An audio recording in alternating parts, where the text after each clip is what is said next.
Hi guys, ये मेरा पहला ब्लॉग है और यूट्यूब पे हमने देखा काफ़ी लोग अपना अपना वीडियो बना रहे थे, तो हमने सोचा क्यों ना मैं भी अपना वीडियो बनाऊं। और आप सब सपोर्ट कर रहे थे, इसी तरह मेरे को भी सपोर्ट करिए और लाइक और सब्सक्राइब ज़रूर करें और ऐसे ऐसी वीडियो मैं भेजता रहूँगा।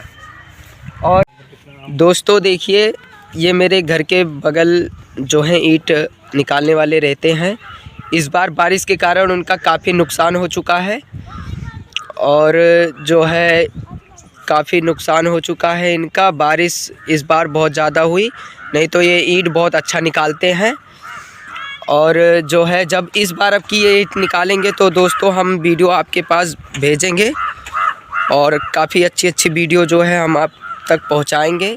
और इनका काफ़ी नुकसान हो चुका है दोस्तों। आगे मैं और अच्छे वीडियो डालता रहूँगा और आप सब तक पहुंचाता रहूँगा। और मेरी वीडियो अगर अच्छी लगे तो लाइक और सब्सक्राइब